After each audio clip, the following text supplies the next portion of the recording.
মায়ের এই দুটি অভ্যাসের কারণে সন্তানের ভবিষ্যৎ নষ্ট হয়। খারাপ লাগলেও এটাই সত্যি। সময় থাকতে সাবধান হয়ে যান, কিন্তু তার জন্য ওই ভিডিওটি আপনাকে শেষ পর্যন্ত দেখতে হবে। আশা করছি অনেক উপকারে আসবে। তার আগে এই ছোট্ট গল্পটি আপনাদের শুনতে হবে। এটি একটি শিক্ষণীয় গল্প, যা থেকে আপনার এবং আপনার সন্তানের জীবনটাই পাল্টে যাবে। তাহলে শুরু করা যাক। সমুদ্রের মাঝখানে এক জাহাজ প্রচণ্ড ঝড়ের মধ্যে পড়ে লণ্ডভণ্ড হয়ে গেল। সেই জাহাজের বেঁচে যাওয়া এক যাত্রী ভাসতে ভাসতে এক নির্জন দ্বীপে এসে পৌঁছালো। জ্ঞান ফেরার পর প্রথমেই সে আল্লাহর কাছে প্রাণ খুলে ধন্যবাদ জানালো তার জীবন বাঁচানোর জন্য। প্রতিদিন সে দ্বীপের তীরে এসে বসে থাকতো যদি কোনো জাহাজ সেদিকে আসে এই আশায়, কিন্তু প্রতিদিনই তাকে হতাশ হয়ে ফিরে আসতে হতো। এরই মধ্যে সে সমুদ্রের তীরে তার জন্যে একটা ছোট্ট ঘর তৈরি করে ফেলল। সমুদ্রের মাছ ধরে এবং বন থেকে ফলমূল শিকার সে বেঁচে থাকত। এরই মধ্যে সে একদিন খাবারের খোঁজে বনের মধ্যে গেল। বন থেকে সে যখন ফিরে এলো তখন দেখলো যে তার রান্না করার চুলা থেকে আগুন লেগে পুরো ঘরটি ছাই হয়ে গিয়েছে এবং তার কালো ধোঁয়ায় আকাশ ভরে গিয়েছে। লোকটি চিৎকার করে, হায় আল্লাহ, তুমি আমার ভাগ্যে এটাও রেখেছিলে। পরদিন সকালে এক জাহাজের আওয়াজে তার ঘুম ভাঙল। জাহাজটি সেই দ্বীপের দিকে তাকে উদ্ধার করার জন্যই আসছিল। সে অবাক হয়ে বলল, তোমরা কিভাবে জানলে যে আমি এখানে আটকা পড়ে আছি? জাহাজের ক্যাপ্টেন জানালো, তোমার জ্বালানো ধোঁয়ার সংকেত দেখে। যা চিন্তা করা ছাড়া তোমার একটি দিনও কাটে না, সেই জিনিসের ব্যাপারে কখনোই হাল ছেড়ো না। সবাই তোমাকে কষ্ট দেবে, তোমাকে শুধু এমন একজনকে খুঁজে নিতে হবে যার দেওয়া কষ্ট তুমি সহ্য করতে পারবে।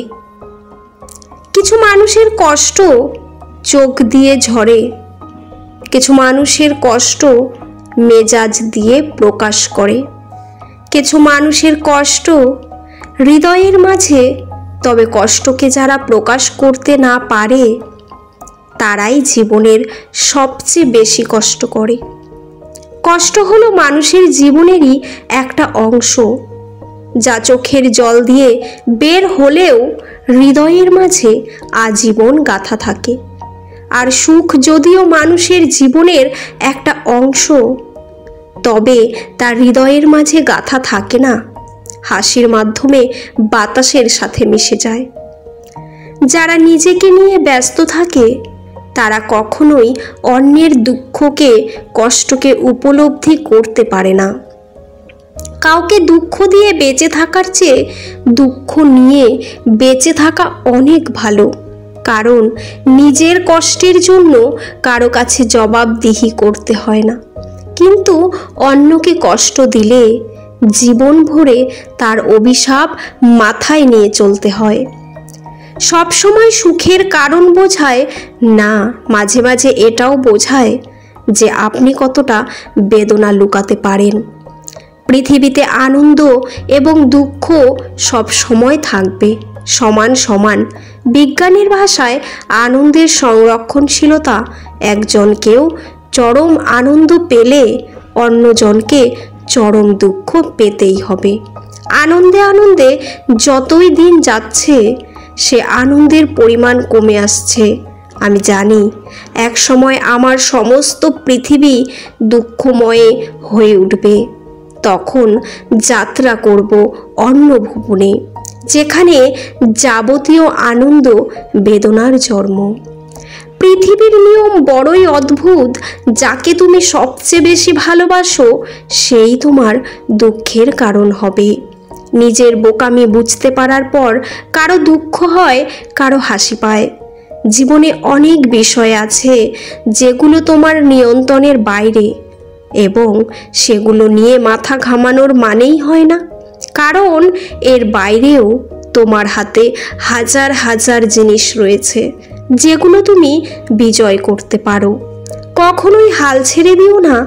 এখনকার এই দাঁতে দাঁত চেপে করা কষ্টগুলো তোমাকে বিজয়ের খেতাব দেবে সারা জীবনের জন্য। আমি সব সময় নিজেকে সুখী ভাবি, কারণ আমি কখনোই কারো কাছে কিছু প্রত্যাশা করি না। কারো কাছে কিছু প্রত্যাশা করাটা সব সময় দুঃখের কারণ হয়ে দাঁড়ায়।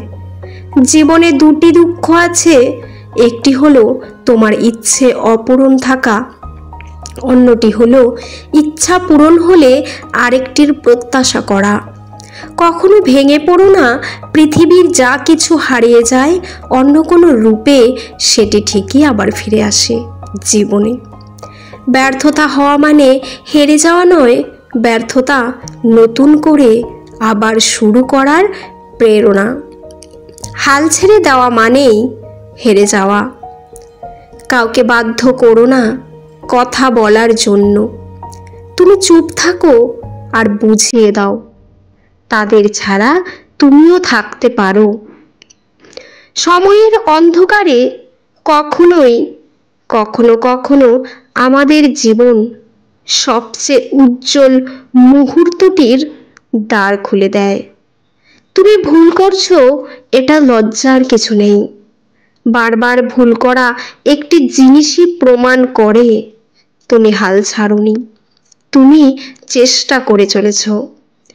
জীবনটাকে নতুন করে আবিষ্কার করার জন্য কখনো কখনো সব ছেড়ে ছুড়ে হারিয়ে যেতে হয়। এই রকমই আপনি ভাববেন, ঠিক সেই রকমই আপনি হয়ে যাবেন। যদি আপনি নিজেকে দুর্বল হিসেবে বিবেচনা করেন তাহলে আপনি দুর্বল হয়ে যাবেন, আর আপনি যদি নিজেকে শক্তিশালী মনে করেন তাহলে আপনি শক্তিশালী হয়ে উঠবেন। ঈশ্বর পৃথিবীকে ভালোবাসেন এবং তিনি আপনাকে আমাকেও পাঠিয়েছেন তার ভালোবাসা এবং সহায়তা দরিদ্রের কাছে পৌঁছে দেওয়ার জন্য। ঘৃণাকে কখনো ঘৃণা দিয়ে কখনোই শেষ করা যাবে না। ঘৃণাকে একমাত্র ভালোবাসার দ্বারাই শেষ করা যেতে পারে, আর এটা একটা প্রাকৃতিক সত্য। সমাজ অপরাধীদের কারণে খারাপ হয় না এবং ভালো মানুষদের নীরবতার কারণেই হয়। অন্যরা আপনার ব্যাপারে কি ভাবে তার থেকে বেশি গুরুত্বপূর্ণ হলো আপনি নিজের ব্যাপারে কি ভাববেন। সবচেয়ে অসুখী মানুষের প্রতি লক্ষ্য করুন, অনেক কিছু শিখতে পারবেন।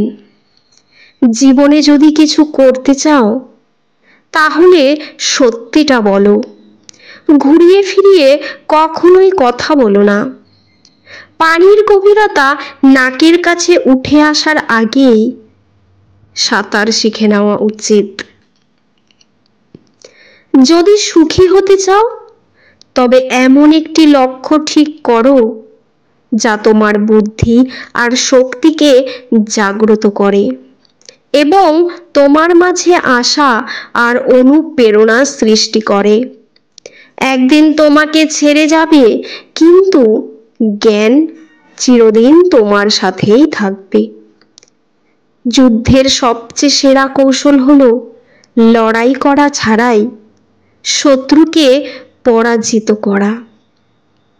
মিথ্যের সার্থকতা যেমন ফল ধরনের, সেরকমই নৈতিক গুণাবলীর সার্থকতা শান্তি লাভে পরম শান্তি লাভের পথ হচ্ছে ক্রমাগত সৎজীবন যাপন করা। যতদিন মানুষ অসৎ থাকে ততদিন তার কোনো শত্রু থাকে না, কিন্তু যেই সেই সৎ হয়ে ওঠে তার শত্রুর অভাব থাকে না।